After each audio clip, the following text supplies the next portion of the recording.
Oi, bom dia a todos.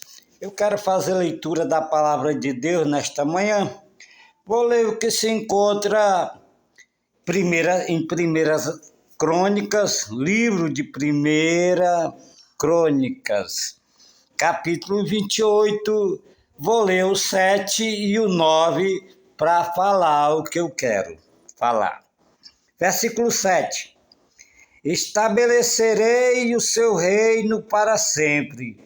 Se perseverar ele em cumprir os meus mandamentos e os meus juízos, como até ao dia de hoje. Agora vou pular para os 9. Tu, meu filho Salomão, conhece o Deus de teu pai e serve-o de coração íntegro e alma voluntária. Porque o Senhor esquadrinha todos os corações e penetra todos os desígnios do pensamento. Se o buscares, ele deixará achar-se por ti. Se o deixares, ele te rejeitará para sempre. Que palavra esclarecedora! Existe passagem na Bíblia que não é aparentemente o que estamos lendo, precisa interpretação. Mas aqui está bem clara, não precisa interpretação. O Senhor, usando Davi, fala que seu filho Salomão, como até o dia de hoje, como até ali ele tinha sido fiel, ele permanecesse fiel até a morte, o Senhor ia estabelecer seu reino para sempre.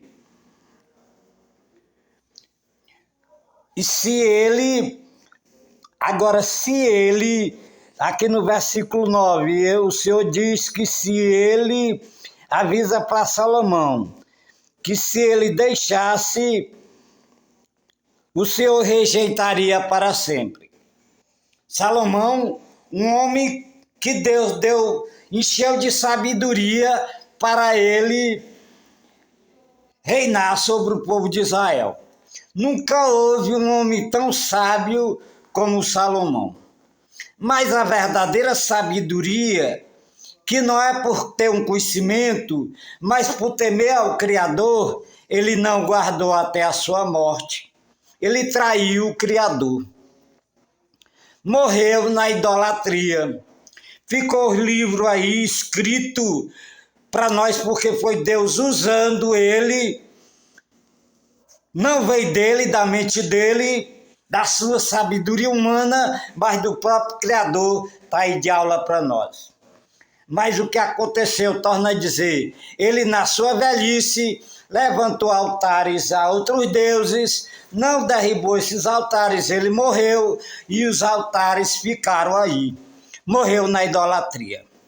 Eu estou falando dessa maneira para explicar, porque já vi teólogos, grandes homens de Deus, não estou aqui para difamar ninguém, quererem provar para mim que Salomão foi salvo, porque Deus faz uma promessa a Davi, eu vou até ler aonde está escrito, Salmo 89, versículo 30, até o 34, diz assim o 30, se os seus filhos desprezarem a minha lei e não andarem nos meus juízos, se violarem os meus preceitos e não guardarem os meus mandamentos, então punirei com vara as suas transgressões e com açoite a sua iniquidade.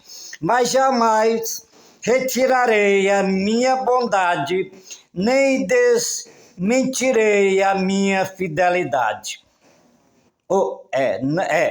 Não desmentirei a minha fidelidade, não violarei a minha aliança, nem modificarei o que os meus lábios proferiram. Eu vou ler mais à frente, o 35. Uma vez jurei por minha santidade, e serei eu falso a Davi? Muitos lêem essa passagem, através dessa passagem que eu estou lendo aqui no Salmo 89, querem provar que os filhos de Davi foram salvos. Mas aqui é só ler todinho. Como diz que texto sem contexto é pretexto, é só ler o Salmo todinho que você vai entender que o Todo-Poderoso estava fazendo uma promessa messiânica.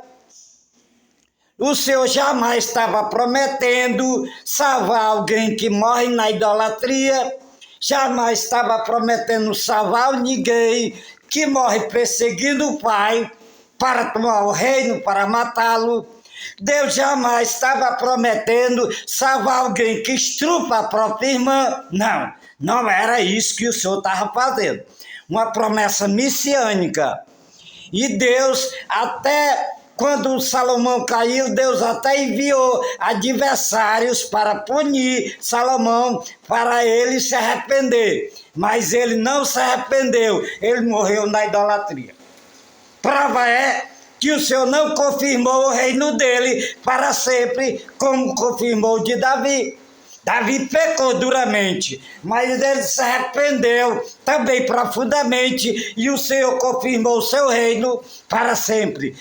A Jesus vem de lá, da descendência de Davi. E torna a dizer, aqui era uma promessa messiânica, é só nós olhar para a história do filho pródigo. O Senhor tirou a misericórdia para sempre, um afastado do Senhor, mas o Senhor esperando que ele volte, não tirou. Castigou, ele sofreu, passou fome, até cair em si. Torna a dizer uma promessa messiânica. O Senhor não estava prometendo salvar ninguém que morre no pecado. E as pessoas lendo, onde eu li, 1 Crônicas 28, 7 e 9, bem esclarecedor, ainda querem teimar que Salomão foi salvo. Misericórdia, misericórdia. Preste atenção, não vá pela sua sabedoria humana que você vai se perder.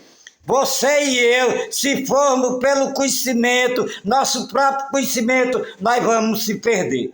Nós temos que ir pela palavra, só ela mesma pode interpretar ela mesma e mais ninguém. Pense nisso. Eu agradeço a oportunidade em nome de Jesus. Amém.